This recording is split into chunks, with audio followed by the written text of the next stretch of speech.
Mbaniriza ku channel yange nate leero tugenda kubeera nga tulaba batya osobola okubeera nga okola that French bread gye bayita croissant within a day. Usually etera kubeera nga etwala nnaku ziwererako ddala nnaku 2-3 ng'omuntu opreparinga ddo yaayo okubeera nga ogijjayo bulungi nnyo but ngenda kuba nga mbalaga batya osobola okuba nga ogikola within a day n'ogifuna ng'erimu layers bulungi nnyo ate nga erimu n'ezo holes ezibeera munda. Nkusaba obeere ng'osubscribinga, likinga, sharinga and leave a comment below. Tugenda kuba nga tugiteekamu jjaamu oba osobola okubeera ng'ogiteekamu any feeling gye wandyetaaze.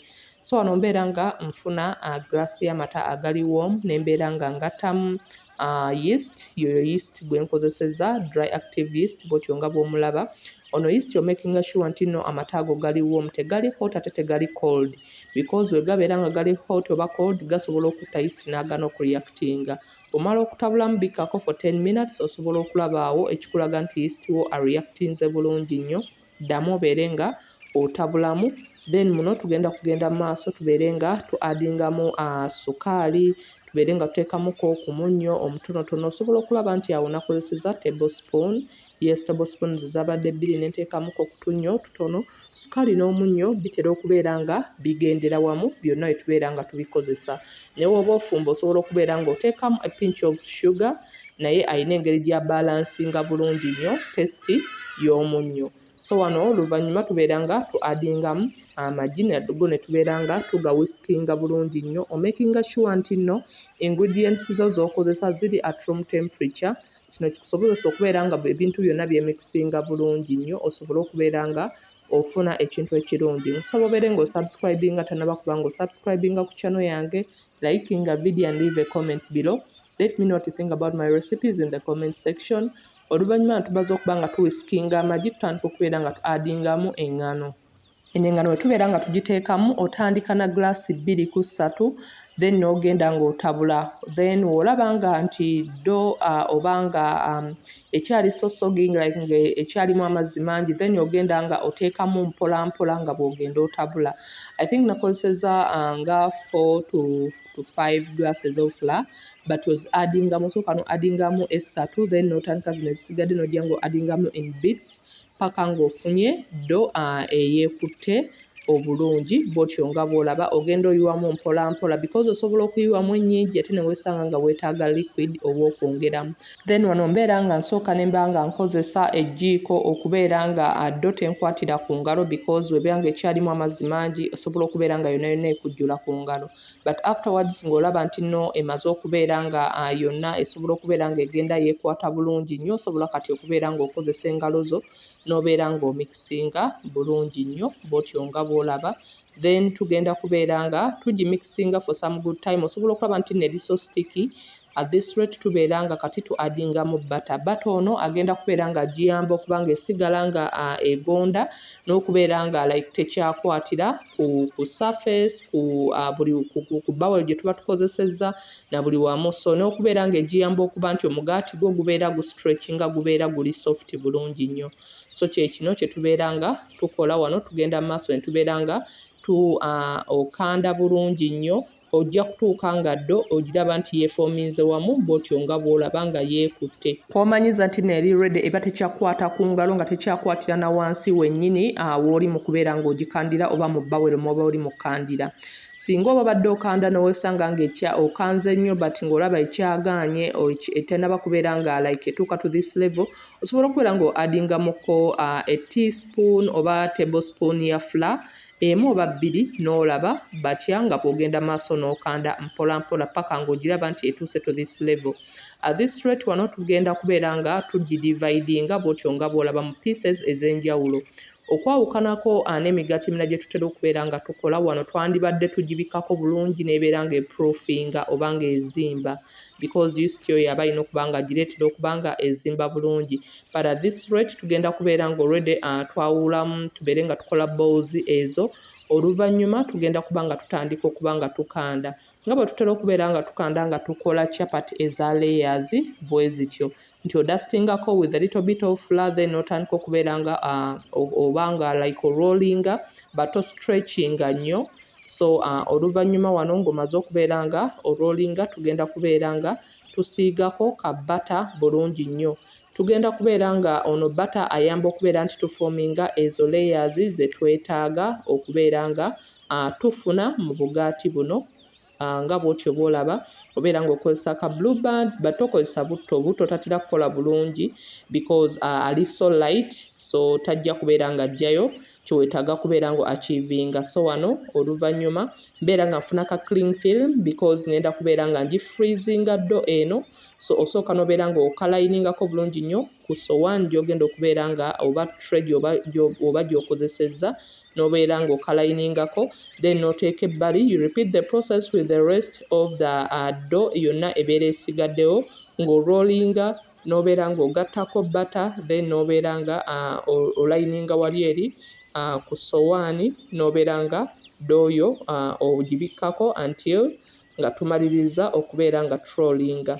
Nkusaba oba olina vidiyo gye wandyagadde okubeera nga olaba ku channel yange nkusaba obeere ng'ompandiikirawo mu comment section. I will find time mbeere nga mpostinga vidiyo ezo then nezo ze sinaba kubeera nga nkolako nkusaba mubeere nga mubeera a little bit more patient. Ndi mu kubeera nga nzikolako nkyalina videos nkyalina okubeera nga editinga but because of time, family and so at times ebintu binkwatamu nendwawo okupostinga videos so but nga video ndi mu kubeera nga nzikolako ng'era nja kubeera nga nzipostinga inshallah. So wano mbeera nga maliriza okubeera nga zonna nzirollinga bulungi nnyo nga bw'otyo bw'olaba. Oba wali okozeko chapati eza layers kino osobola okubeera nga okimanyi batya bwe tutera okuba nga tukikolamu bwe tuti. So at this rate mbeera nga ntandika okuba nga nginyigiriza bulungi nnyo mbeere nga nzilevelinga zikkekoko wansi zireme kubeera nga ddo eno esituse nnyo waggulu. So bw'otyo olaba ng'oluvannyuma nga maze ogiplacinga a little bit down bw'otyo then mbeera nga ngibikkako because tugenda gifreezinga.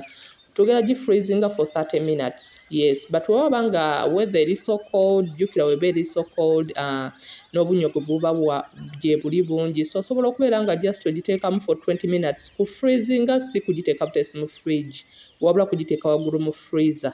Yes. Nkusaba obeere ng'onyembako kubanga channel yange ekula yeyaawo Ugandan Kitchen. Nkusaba obeere nga ojjaawo onyige ku subscribe button kiba kitegeeza omaze okusubscribinga. Ddamu onyigeko ojje wano ku notification obeere ng'onyiga ku all. Awo kitegeeza nti ojja kubeera notified bwe mba nga nina video empya yonna gye ntaddeyo ku channel yange. YouTube ojja kubeera nga ekusendikira notification obeere nga ojja osubscribinge, olikinge, osharinge, okomentinge. Let me know what you think about my recipes mu comment section. Osobola okubeera nga ontegeezaako oba olina video yonna gye wali otryinze out n'obeera ng'ompa feedback n'obeera nga onyambako okubanga channel yange ekula yeyaawo. Oluvannyuma lwa 30 minutes ze na freezinze nze osobola okubeera nga olaba nti nno do yonna yeekutte wamu yonna ekaluba. Then wano tutandika okubeera nga tudustinga with flour then tugenda kubeera nga tugistretchinga nga tugirollinga bw'otyo nga bw'olaba. Ogenda ogirollinga mpola nga bw'okyusa ng'ekyali mu bunyogovu obwo bata oli kyakola kubeera nga afoominga layers ezo ez'enjawulo. Trick eri mu kubeera nga okola obugaati buno olina okumakinga sure nti nno okozesa butter okubeera nga ofoominga layers ezo munda muli eri mu mugaati n'okubeera nga ebeera aerated bulungi nnyo.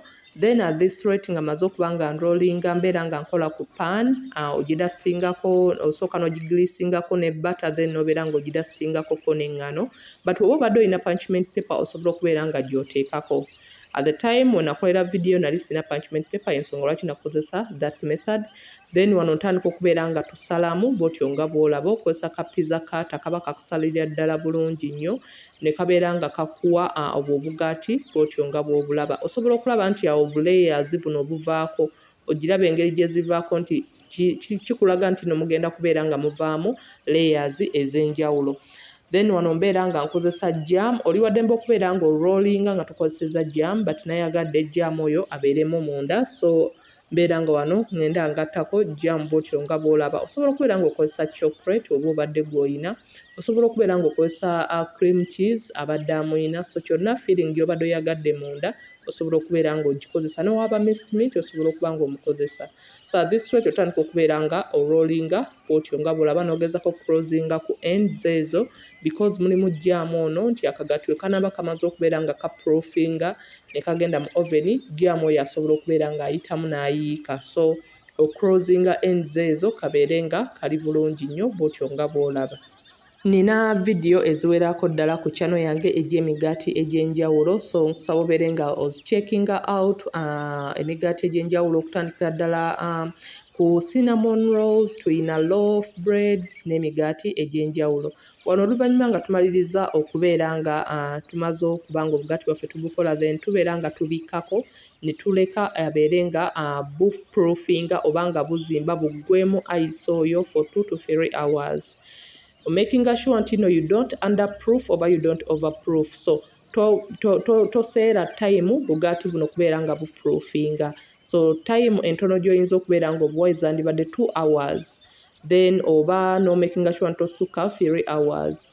Then wano oluvannyuma tubeera nga tukola ku egg wash gye tugenda okubeera nga tubrushinga kuli on top ebeere nga ebrowningsa bulungi nnyo akagaati kaveeyo bulungi nnyo. Eno osobola okubeera ng'okozesa eggi ddamba n'ogattamu a little bit of milk, oba osobola okubeera ng'okozesa just egg yolk bwotyo nga bw'ogiraba, ne tugattamu ne tablespoons ez'amata n'obeera nga owhiskinga bulungi nnyo.